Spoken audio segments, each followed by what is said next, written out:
Good afternoon, and thank you for joining us for our Outdoor Art Club presentation coming to you virtually from Zoom. I'm Lynette Dennison, partnering with other Zoom team members, Deborah Duck, Robin Geisler, and Lily Stamets, producing this event. For those of you who are not familiar with us, the Outdoor Art Club was founded in 1902 and is a nonprofit women's organization which engages in civil, cultural, and charitable work in the community, including this time-honored tradition of presenting an annual public speaker series. I'd like to introduce you to Callie Zach, our program chair, for this exciting webinar. John Rothmann will be speaking to us today about presidential elections in unpredictable times. Before I turn you over to Callie, please note, if you have any questions about Zoom, you can contact our tech help team by using the Zoom chat button on your screen. It would be very helpful that you include your phone number in the chat along with your question so that our tech members can contact you directly. You may ask questions during the time of our speaker using the Q&A button on your screen, during his presentation, or when the Q&A session begins. Thank you. Next is Callie, our program chair, to introduce you to our speaker today. Good afternoon. I'm so glad you have joined us today. I'm introducing you to a wonderful speaker. Whether you have listened to him on the radio, taken his classes, or heard him speak at the Outdoor Art Club, or none of the above, you are sure to come away from this webinar with a better understanding of the current political climate and be entertained as well. John Rothmann is a frequent lecturer on American politics and the presidency. He has spoken at over 150 campuses throughout the United States, Canada, and Israel. He has been involved in many political campaigns on the national, state, and local level, including Richard Nixon's in 1968. Rothmann has also published a wide range of articles on American political history, the Middle East, and education. John's personal love is his 15,000-volume library, one of the finest private libraries in the country, specializing in American political history and political biographies. But really his true love is that for his wife Ellen and their two adult sons, Samuel and Joel. John has also co-authored two books, Icon of Evil and Harold E. Stassen, The Life and Perennial Candidacy of the Progressive Republican. John will be answering your questions after his talk. Please use the question and answer function to submit questions. Please join me in welcoming John Rothmann to our webinar. First thing is I want to tell you how happy I am to be with you. It's always a pleasure. The only thing I will miss today is the wonderful meal and especially the dessert. So, you know, we lose some things because of this pandemic. But I'm very happy to join you, and I know that there are going to be many, many questions, so let me try to summarize the essence of what I want to do. First of all, this election is certainly one of the most controversial and difficult elections that we've ever witnessed. I cannot remember an election since 1968 where there have been more twists and turns. And this election has another essentially 6 weeks to go. So let me start by saying that this morning, the President of the United States, through his press secretary, announced that he will in fact accept the result of the election. This takes a huge load off because just last night on the radio, there was a real panic on the part of many of my listeners. What happens if the president says he won't accept the result? We now know that the president will accept the result. Now the question is why? He got a lot of pressure from Republicans in Congress. Members of the Senate, including Mitch McConnell and Leader McCarthy in the House, all said to him essentially, Mr. President, you can't go there. And so we now know that the president is saying that he will accept the result of the election. There is a second aspect of this, and that is the question of voting. And I want to be very clear that here in California, where we live, you will be voting by mail. We know that in 5 states, including Washington, Oregon, Utah, Hawaii, already they vote by mail. And so this will be part of our process. And the president is still questioning whether or not mail voting is legitimate. I think that was pretty much put to bed by several court decisions this week, in which the court has ruled that we can go ahead with mail voting. So I'm not particularly concerned now, except to emphasize that there may be a delay. Now, I'm anchoring election night with Pat Thurston on KGO, and normally we can call an election pretty early. This year may be different. First of all, because most states will not begin counting their write-in votes or their mail-in votes until after the polls close. There will then be, of course, all kinds of questions about how quickly the vote can be counted. On election night, I will be looking primarily at Florida. Florida's election law calls for 2 closers. There's a close for the main part of Florida and another hour later in the Panhandle. Florida is a state of major contention, and I want to give you quickly some numbers. Don't worry, we're going to get to the Supreme Court. We'll get to all of that, but I want to give you some numbers first. And I wrote this down because I want to make sure that I get it right. You understand that we do not elect a president by popular vote. 5 times in American history, we have had a winner of the presidential race not be the person who won the popular vote. We saw it happen in 1824, 1876, 1888, of course, the year 2000, and then in 2016. So the electoral vote is what's critical. You all are aware that to win the election in the Electoral College, you need 270 votes. So let me run down the various scenarios. I know you're all taking notes because you're going to nail me after the election as to whether I was right or wrong. Let's assume for a minute that Donald Trump wins 270 electoral votes, Biden 268. The president can be reelected by holding on to the states he won in 2016, except for Michigan and Pennsylvania. It's very important to understand that the same thing could happen with Biden. Biden could win with 270 electoral votes to 268 for Trump by winning the Clinton-won states plus Arizona, Michigan, Nebraska's 2nd congressional district, and Wisconsin. There are 2 states in the union where the entire state vote is not counted. It's done by congressional district. One of those states is Nebraska. The other is Vermont. So we're going to watch carefully how that goes. But there is yet another possibility. Let's assume that Trump wins by 270 electoral votes to 268. He can do that by winning New Hampshire and holding on to the states he won in 2016, except for Arizona and Florida. And there's a 4th scenario. Biden could win 270 to 268 by losing Minnesota, but winning the Clinton states plus Arizona, Michigan, Nebraska's 2nd congressional district, and Pennsylvania. Now, these variations explain how close this could be. But the question you should be asking is, what if there's a tie?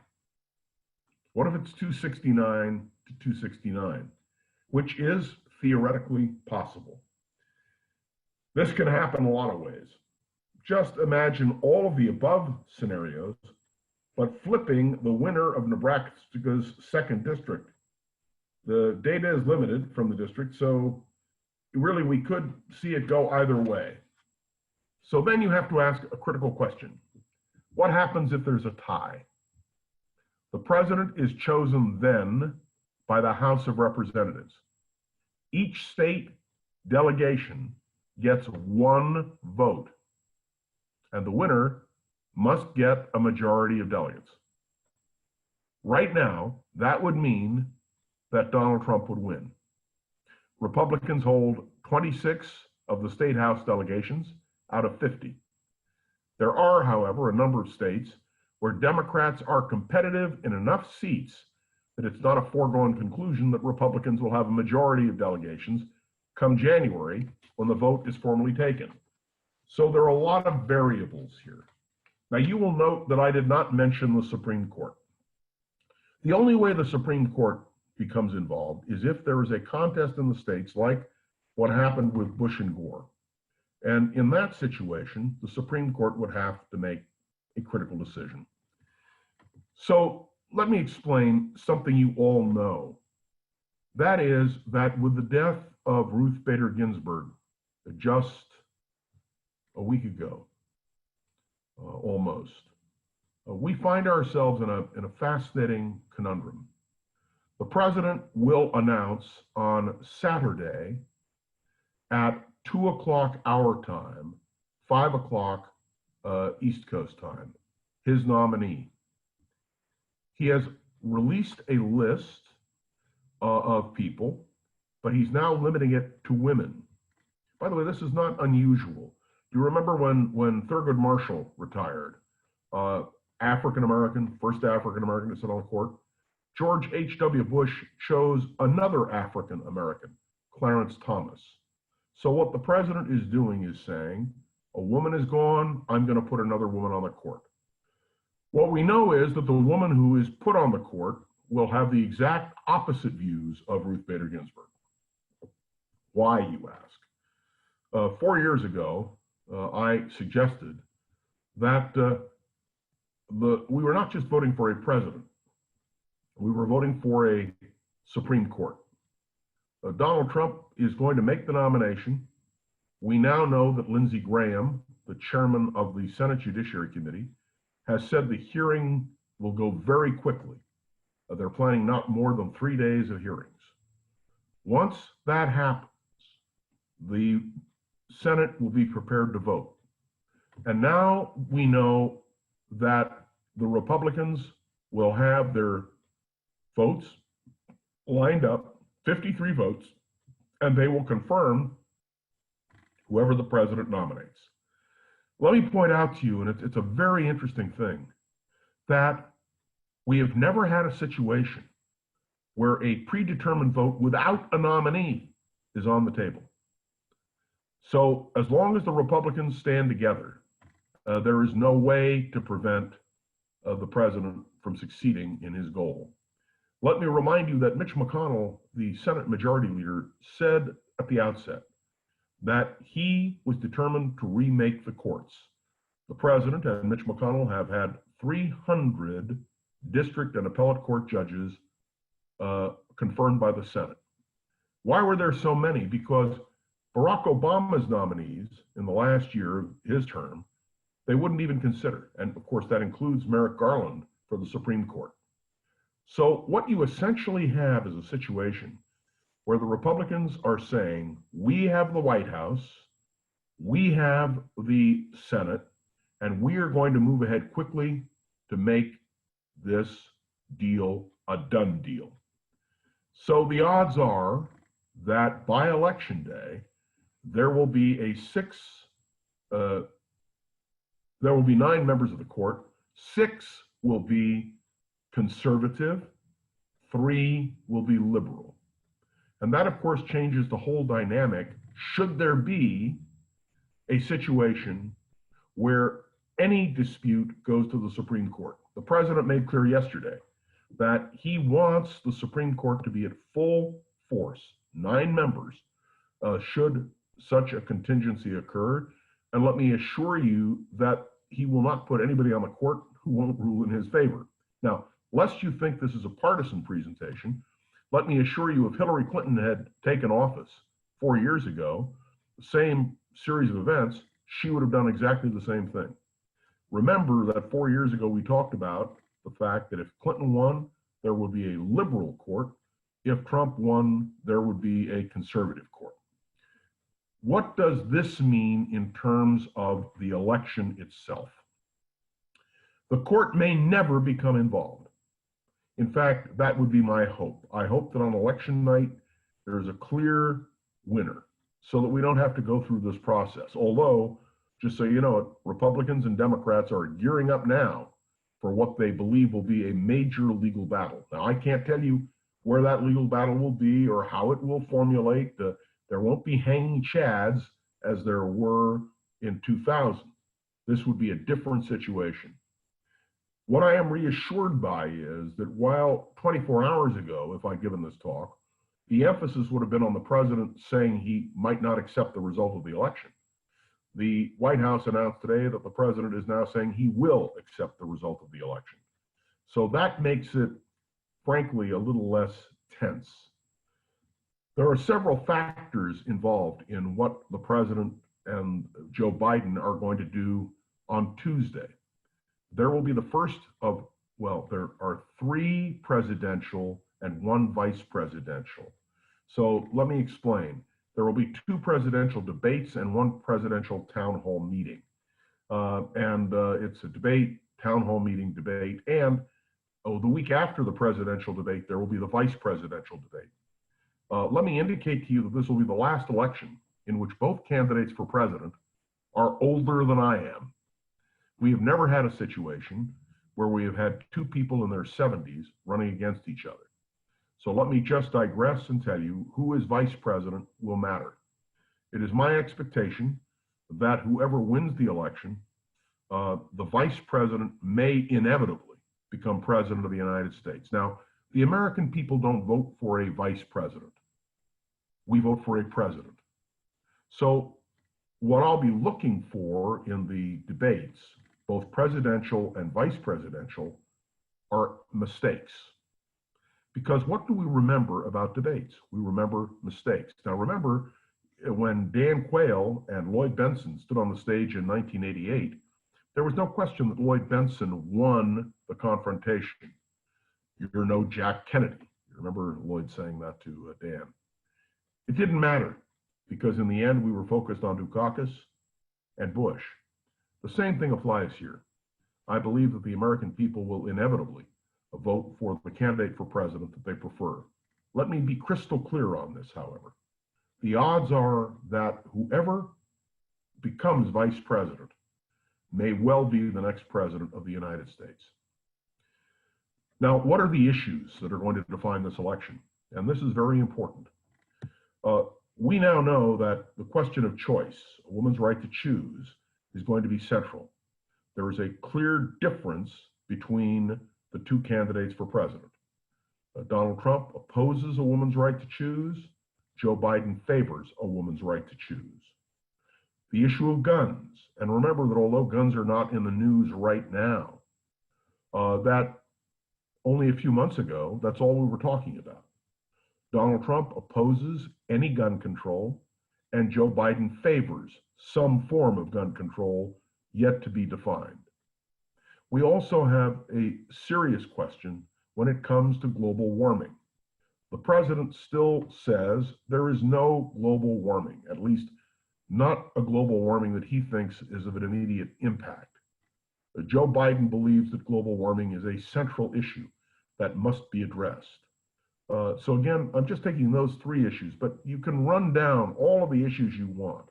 And that's what I do. I get a piece of paper, I draw a line down the middle of the paper, and I define where everybody stands on the issues. That's what I will do when I do the debate analysis on KGO with Pat Thurston, and that's what I will do as well. Actually, I'm going to be with Pat on election night. I'll be all alone for the debates, which is fine, but I'll try to be as fair as I can in terms of defining it. And I really suggest that you go home, you make a list of the 5 or 10 key issues you care about, put a T at the top of one side and a B at the top of the other side and see where they stand. But there is more in this campaign that we have to address. The pandemic, which in the view of many is going to get much, much worse. There will clearly not be a vaccine. And the White House issued a statement yesterday, which we talked about last night on the program, having to do with the fact that the White House is now saying that they believe that the question of the vaccine has been politicized. And the Food and Drug Administration, the FDA, has very stringent controls, but the president says in the end, the decision will be made by the White House. There are many who believe that the White House, number one, doesn't have the power, but number two, if they did, that this would be a decision the president would make based on politics, not on science. That's purely subjective. You have to determine that one yourself. But I ask you to think carefully whether you would take a vaccine approved by the White House, or frankly, as I place it on the program, do you trust Dr. Fauci or Donald Trump when it comes to science? Interestingly enough, I have a fair number of listeners who trust Donald Trump and who do not like Dr. Fauci. So you've got to bear that in mind as well. But if the numbers continue to creep up, and it appears they will, not just here, but in Europe, this will be the major central issue.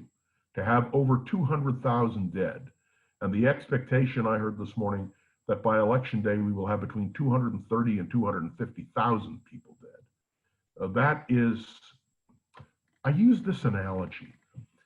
I think everyone who's listening to me is old enough to remember Walter Cronkite, who would end his broadcast by reporting how many people had died in Vietnam. Americans, Vietnamese, North Vietnamese, whatever the case was.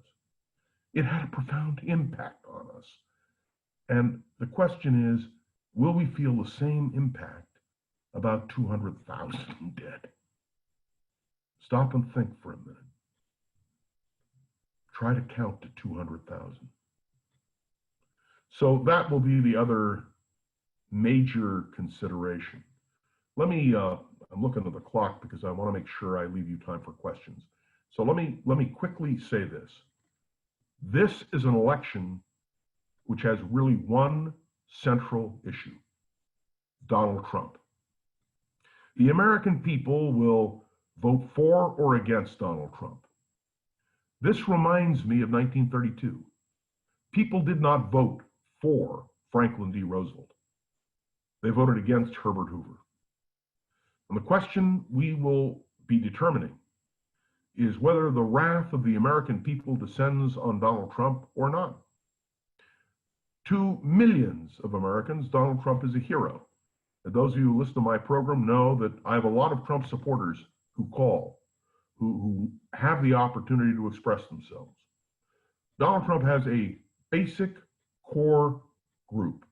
That is, about 97% of Republicans, despite the Lincoln Project, dissident Republicans, really is very clear he has the support of the overwhelming number of Republicans, and he has the support of evangelicals. Let me point out that 1/3 of the American people over the age of 18 identify themselves as evangelical Christians. If they go to the polls and vote as a bloc, that's where you get 45, 48% of the vote. Now, the counter is this: will Democrats be motivated to vote? Will the anti-Trump forces be motivated to get out and vote? And one of the impacts all of this will have is on the contested United States Senate races. I've not spent time with you on that, but I can assure you that on election night, we'll be covering it state by state, because if Donald Trump holds the Senate, the Republicans hold the Senate, and the Republicans win the White House, you will see America go on one particular course, one direction. If Joe Biden and the Democrats win the White House and the Senate, because I think the Democrats have a pretty solid lock on the House, then you'll see a whole different direction for America. Let me conclude my formal remarks and then go to your questions with this observation. I am not exaggerating when I say to you that I believe this is the most consequential election in the history of our country. In this election, we will determine really the fate of our nation for another generation or maybe two. How we vote, what we do, is going to be critical. I believe the voter turnout in this election will be higher than any election since 1876. In 1876, there was an overwhelming vote. Now, women couldn't vote then, and of course, slaves couldn't vote. That is to say, there were no slaves in 1876, but there were African Americans The minority vote was small. But in this election, will African Americans be motivated to vote? You know, if we have cities erupting, if you have what happened last night in Louisville, how will that impact? Will that be a motivator? How will women react? Will women turn out in record numbers to preserve the right of choice? All of these questions, what motivates people to vote, will be clear. I can tell you that this week was voter registration day. I think it was 3 days ago. They had an overwhelming number of people registering to vote. Now, question, were those people for Trump or for Biden? Remember, the American people don't vote for very often. They vote against. I say it again because I want it to be clear. And so we now wait with anticipation for another 6 weeks, a little less, to see how the American people will respond to the twists and turns. Let me conclude by saying that I go on the air every night and people say to me, oh, about this time, about 1:30 in the afternoon, what are you going to talk about tonight? And I say, I have no idea. Because when I walk in, everything can explode. All of a sudden, it can be a whole new discussion. And so we're going to watch this carefully. Somebody asked me my favorite sport. My favorite sport is politics. And there is no greater soap opera than what we are witnessing now. So ladies and gentlemen, I know there are gentlemen present. Let me stop now. Let me take whatever questions you have, and I'll try to answer quickly, precisely, and effectively. Thank you very much. Thank you, John. It was great to hear you. We do have some questions for you. Good. So one of the questions is, are early votes and mail-in votes tallied in advance, or are they counted on election day? They're asking because the GOP are likely to vote in person and Dems by mail, so early election returns could be skewed by how the votes are counted. And that's the president's point. The president is saying whoever is ahead on election night should win the election. Now, he sort of retreated from that today, not by saying it, but by saying he'll accept the result, whatever it is. Some states count their absentee or write-in ballots immediately. Other states wait to do it. The president said, whoever's ahead on election night should win the election. Ain't necessarily so. It will take time to count votes. And let me remind you, just one quick example. Military votes are counted, but it takes more time to tabulate them. So if you hear the president say, or anybody say, whatever the result is on the night of November 3rd, that's it. What you'd be doing is discounting all of our military votes because they're never counted on the day of the election. So I will have to see. Remember, elections are not national. They're state by state. Each state has its own rules, its own way of doing things. And so I would suggest to you what I'm going to look for on November 3rd, and I'll be on the spot with Pat Thurston sitting at KGO, is Florida.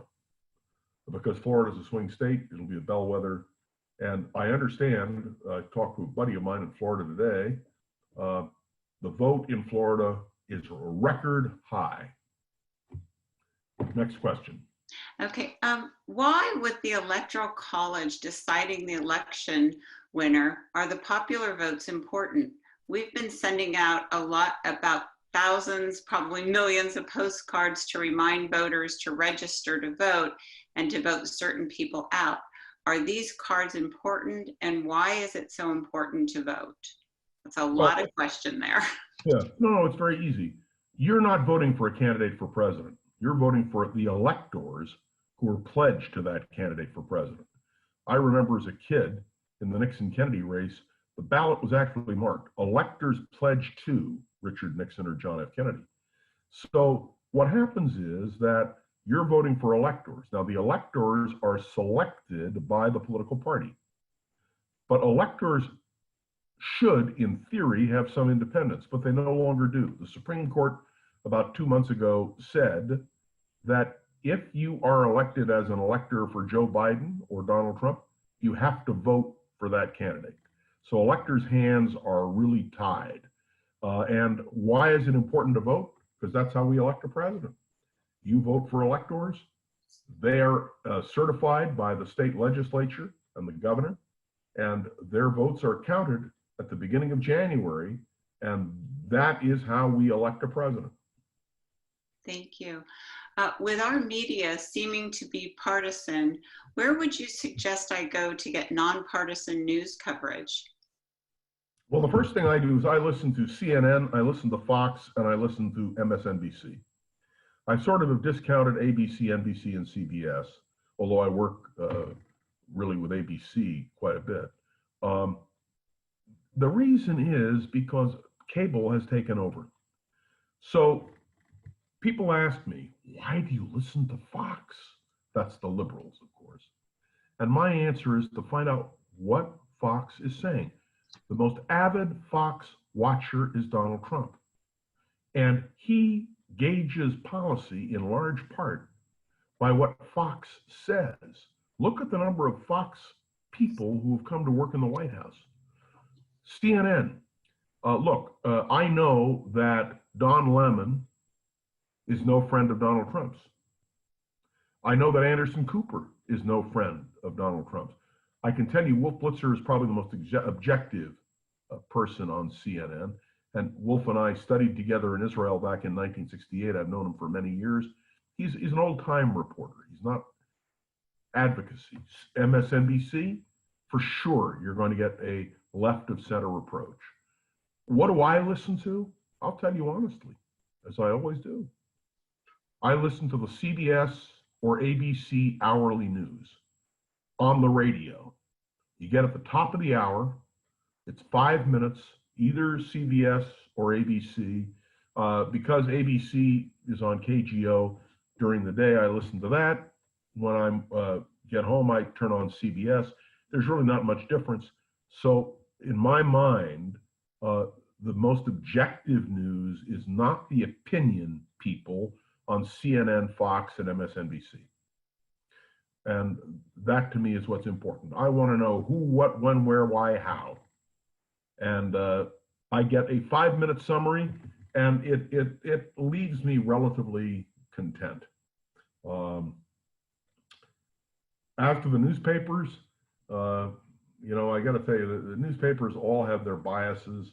You'll figure it out. Years ago, the Chronicle was the Republican paper, and the Examiner was the Democratic paper. That no longer is true. So if most of our news coverage comes from media, just know what you're listening to. If you listen to Tucker Carlson, you're going to get one point of view. If you listen to Don Lemon, you're going to get another point of view. Pure and simple. What role will the issue of support for Israel play in the election? Is this the only issue that is, this is the only issue that is considered important to many American Israelis? Okay, the answer is Democrats and Republicans agree on support for Israel, so it's really not an issue. Joe Biden has pledged that if he's elected president, he will keep the American embassy in Jerusalem. Donald Trump did move the embassy to Jerusalem.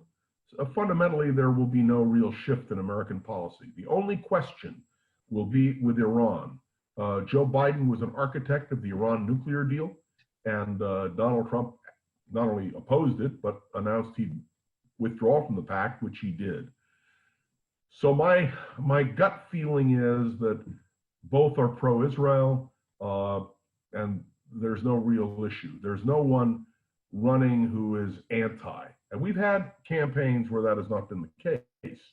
But in this case, I think it's safe to say that Israel is not an issue.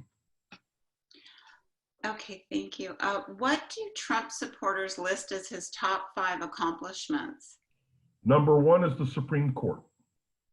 And number 2, the lower courts. And number 3, his decisive action in withdrawing from the Iran nuclear deal. And number 4, his decisive action in withdrawing from the Paris Accords, dealing with climate change. And number 5, I'm only going to give you 5, he has deregulated a lot of industries. So if you go to Alaska, for instance, areas that were preserved now are going to be open for mining if Trump continues in office. Those are just 5 examples of real clear differences between the two. Okay, if you've read this, what do you think about the scenarios described in the Atlantic article titled "The Election That Could Break America"? Yeah, I did it last night. Oh, good timing. Yeah, and you got to read it. The author of the article is, he was on all of the networks today. Where did I see him? I think I saw him on CBS, and then I saw him on CNN. It's true. You know, Donald Trump is a wild card. Donald Trump is an uncontrollable force. Whether you agree or you disagree with him, and sitting, listening to the sound of my voice right now are people who support Donald Trump and people who oppose him. That's why he's the central issue of the campaign. What kind of president do we want? What kind of president in terms of people who he brings into government? You know, if I were the Democrats, I'd be doing a revolving door commercial. Remember Trump said, I'm only going to bring in the best people? Well, let's see, he's had 3 secretaries of state, 4 national security advisors. There is this constant upheaval. And some people say that that is how Donald Trump likes to rule or likes to govern. And by the way, I used a term, rule, because there are a lot of people who view Donald Trump as a ruler. Others view him as someone who is governing. But I will say this, as somebody who is a presidential scholar, and I am that, I've never seen a more disruptive administration in my entire life. And please notice something. The number of former Trump officials, his generals, Kelly, Madison, get down the list, who now, although they aren't public about it, are clearly privately opposed to the re-election of the president. I've never seen in an administration that kind of opposition from people who were inside the tent. And that should concern us all. Look, you all know, if you listen to me on the radio, I'm voting for Biden. I'm not going to vote for Donald Trump. One of the reasons is his instability. Look, yesterday he was saying he might not accept the outcome of the election. Today he's saying he will, which is the real Donald Trump. And we just went through all the fires here in California. All of us understand the quality of air. And Donald Trump is still somebody who doesn't believe global warming is having an impact. Most people here in California do believe global warming is a real problem. And so you can go down the list, the vaccine and the question of the virus. If you believe the people who are physicians, they will tell you this president blew it very badly.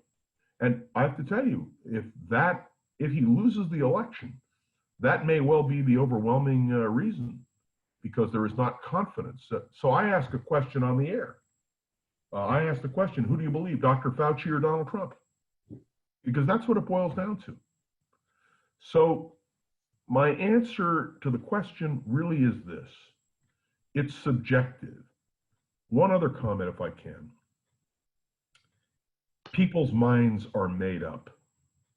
That's why there's a division in this country. I'm not sure any block of voters will be shifted dramatically.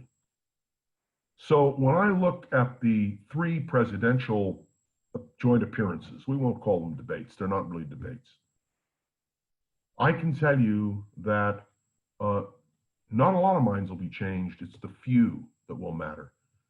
You heard Bob Woodward's interview with the president. I worked for a president who was brought down by tapes. In a normal world, what Donald Trump said to Bob Woodward would have ended his presidency. But what I've also learned, and I experience this every day, and my blood pressure is still normal, is you cannot, with Donald Trump, there is no normal. There is no way of gauging day to day what he's going to do. When we finish at 2 o'clock, I'm heading down to the studio. Ask me, what am I doing tonight? I have no idea.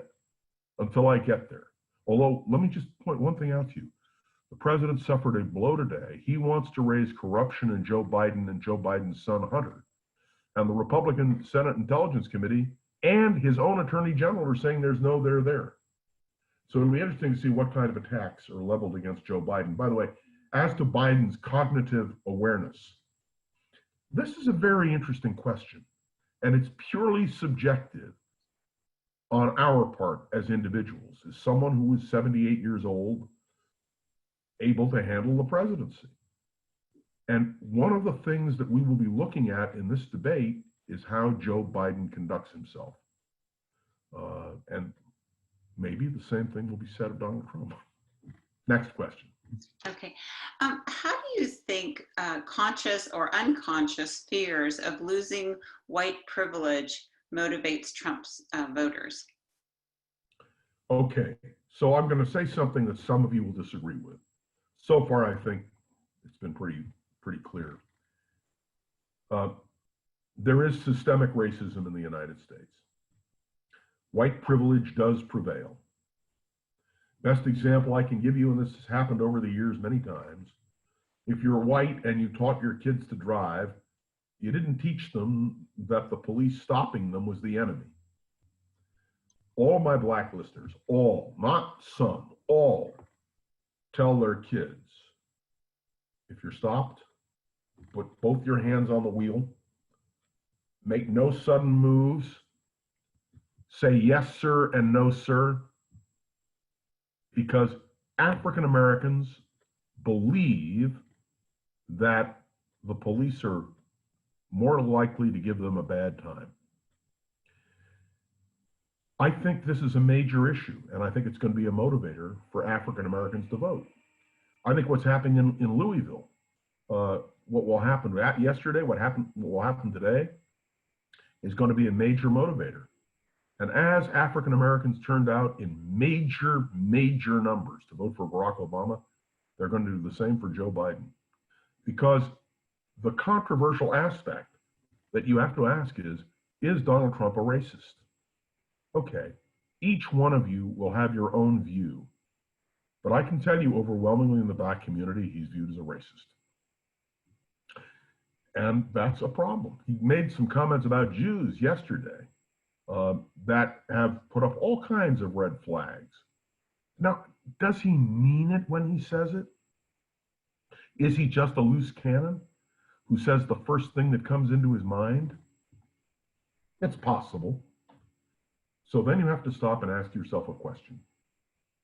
Do you want a president of the United States who is a loose cannon? I haven't even raised the question of Russia. Nobody's asked about Russia. So I'm going to ask myself a question. What about Russia? The president's own director of the FBI, the director of the CIA, the head of national intelligence, all have said that Russia is not only meddled in 2016, but they're meddling today. The president rejects the notion. He hasn't said one word about Vladimir Putin that's critical, nothing. So all I can tell you is all of these issues, whether it's race or Russia or voting, weigh heavily on American voters.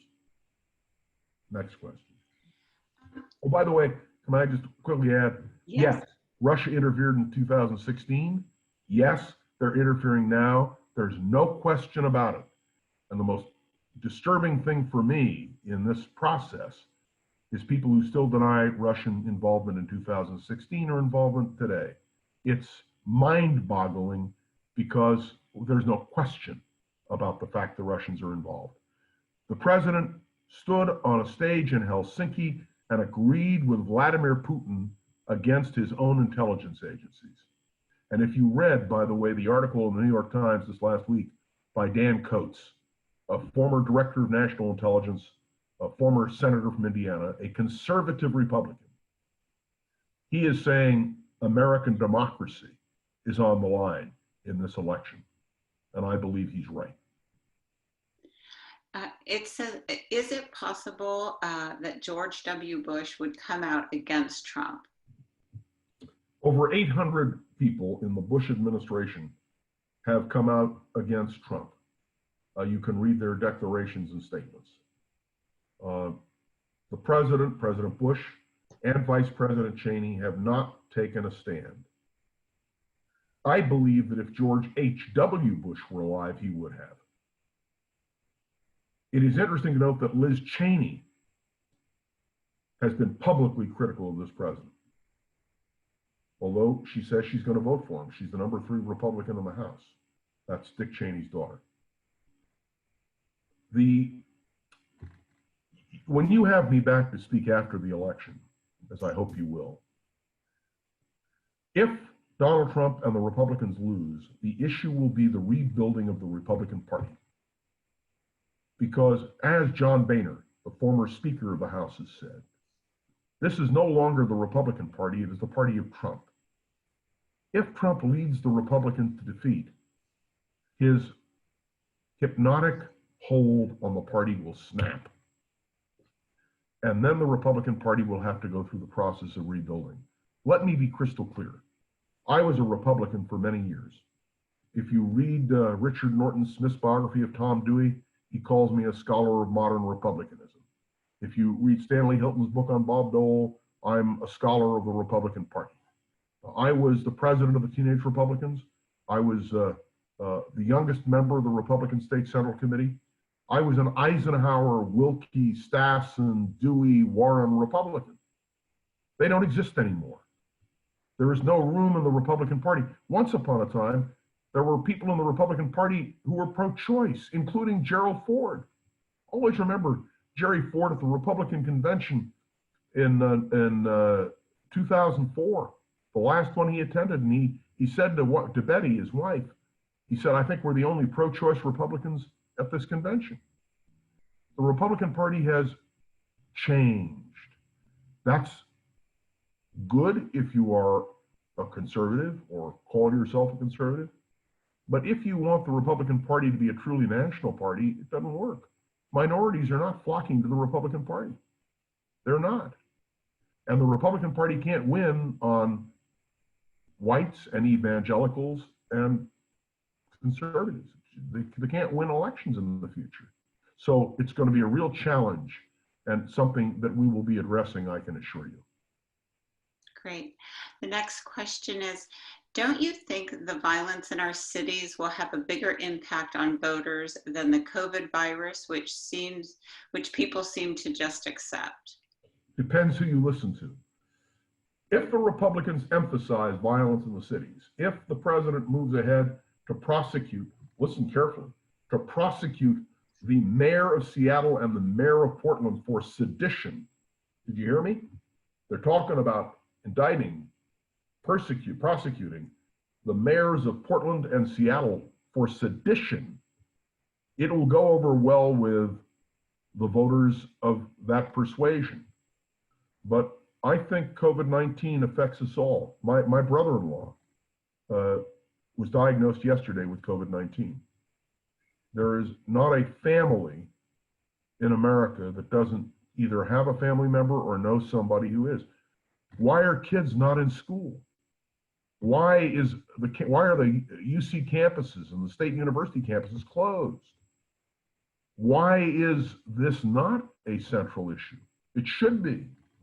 So my answer really on this is, if there is massive violence, yes, it'll be an issue. But I want to cite history for you. You go home and you Google Choice, 1964 Goldwater campaign film. On the eve of the election, a group of Republicans put together a film talking about violence in America and the change in American society. Barry Goldwater watched that film and said, I will not allow it to be presented. Why? Because he said, I'm not running as a racist. I'm not a racist. I don't want this on my campaign. So the Republican leadership got together and they made a decision. They'd already bought the time. They had to fill it. Ronald Reagan spoke to the American people And that's what launched Reagan's political career. If Barry Goldwater were alive, he'd be turning over in his grave. He would have opposed Donald Trump. And can I separate two things in your minds? You can agree with Trump on issues. I understand people who agree with issues, the courts, global warming, whatever, but stop and think. What about his personality? What about his exploitation of the race issue? I think it's a very good question. And what I worry about is what the impact will be after the election. Okay, next. Okay. So let's see, regardless that Trump just said, I think you kind of answered this, but maybe people seem pretty interested. Regardless that Trump just said through Republican pressure that he will accept the outcome of the election, don't you believe he still intends to challenge mail-in ballots? Oh, yes. The Republican lawyers are already moving state by state to challenge voting. Look, the Republicans know that if people vote, they're going to lose. They know that if they can suppress the vote or stop votes from being counted or cry fraud, they have a chance at winning. What makes the Supreme Court central is that if they go to court on this, and there is a full court, 6 conservatives, 3 liberals, Trump will win in the Supreme Court. And so it's a very complex sort of a thing. But yes, the Republicans are determined to win the future of their party, and they believe, and rightly so, that their position about the future of the country is what matters. And they believe with perfect faith that if they lose the election, and you're going to hear the president say this, Joe Biden is a socialist. Joe Biden is against the police. None of which are true. But as I like to say, in politics, don't confuse people with the facts. So this is something else you have to think about.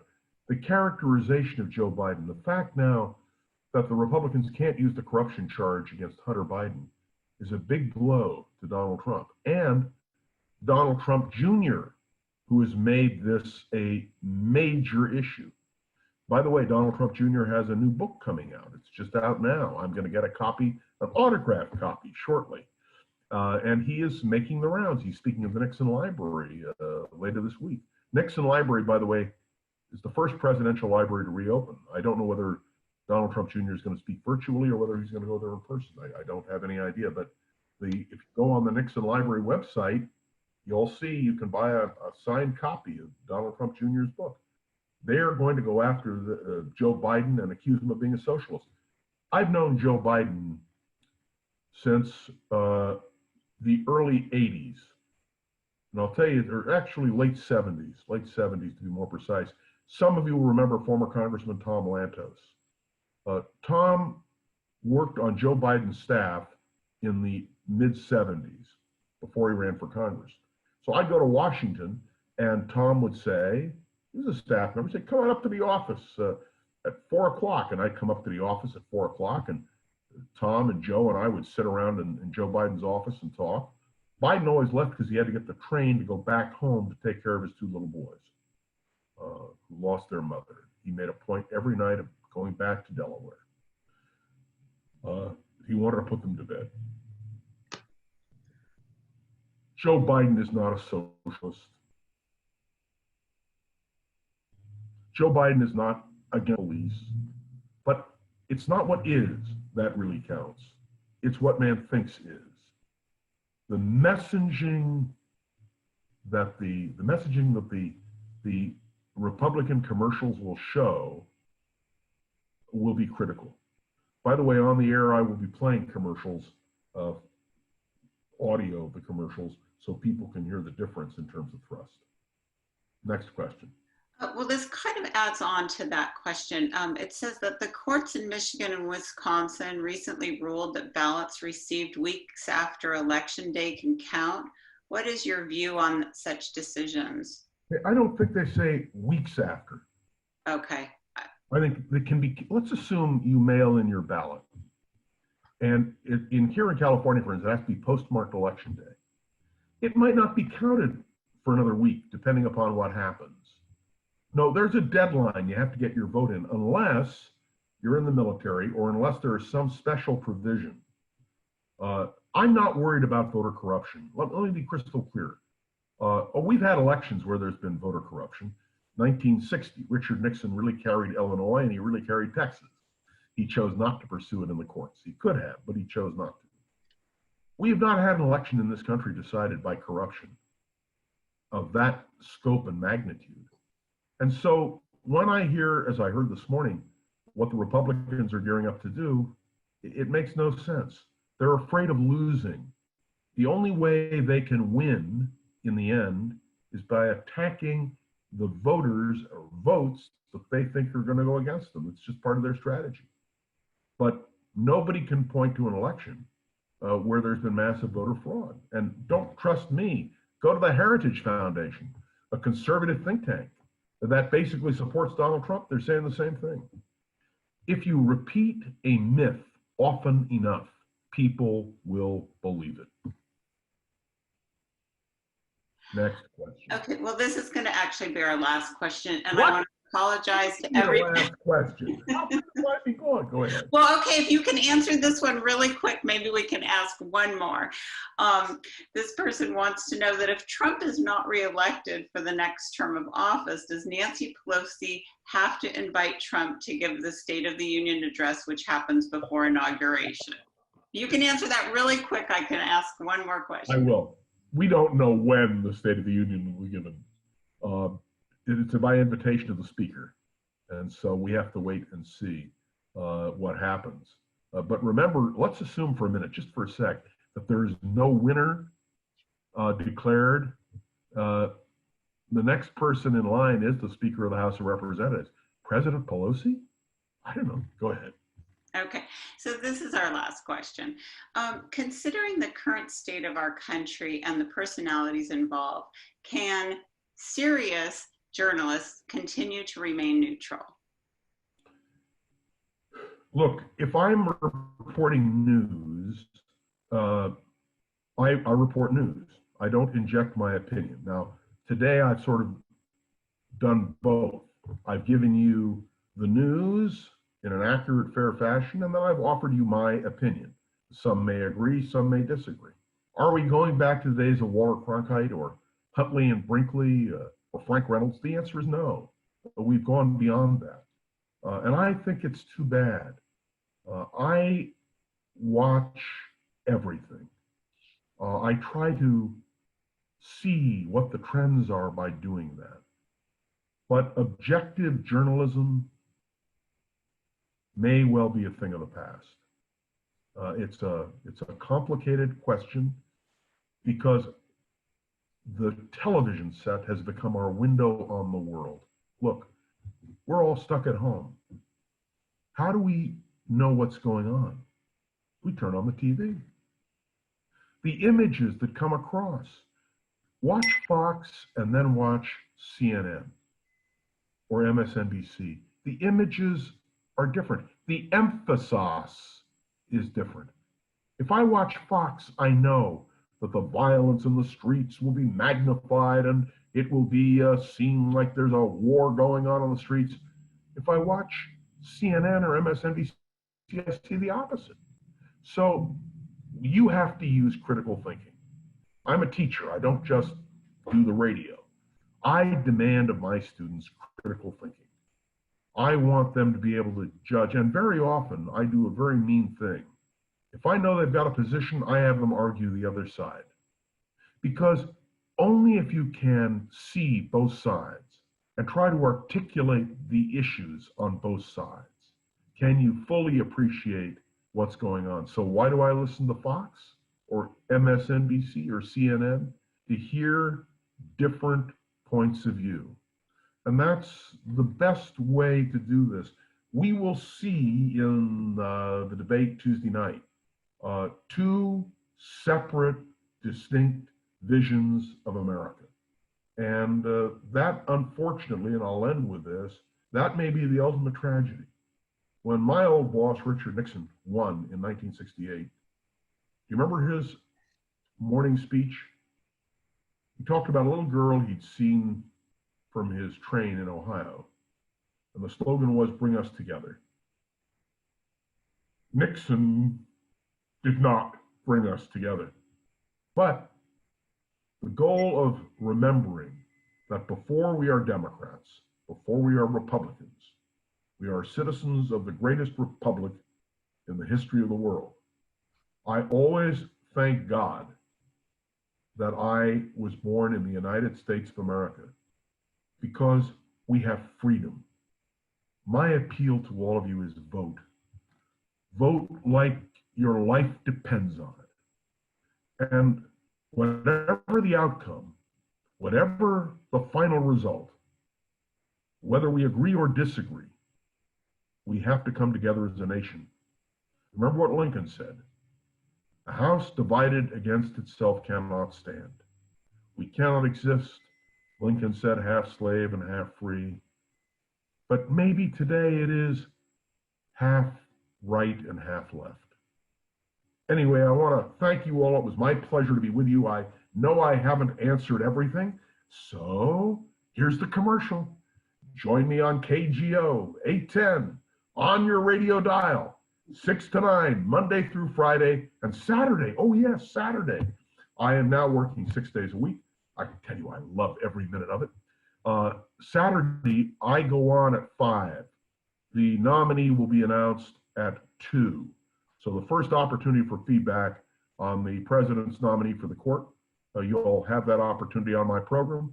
The number to call, 8080810, and I'll be right there ready for you. And it's always a pleasure to be with you. I hope next time we can all be together and enjoy a splendid meal and a wonderful dessert. Thank you very much. Thank you, John. I told you all that you'd be entertained and know a little bit more or a lot more about the political climate. So I'm so glad that you all joined us. Thank you, John. Thank you. All right, guys. Bye-bye. I just have an announcement. I wanted to announce our speaker. The OAC's next public talk is Thursday, October 1st on nicotine, curbing the youth nicotine vaping epidemic, led by Dr. Jody Prochaska, a Stanford professor and a local Mill Valley resident for over 15 years. You can register for this upcoming event by going to the OAC, the Outdoor Art Club website, and click on public events. Thank you again for joining us today. We hope you will join us again soon.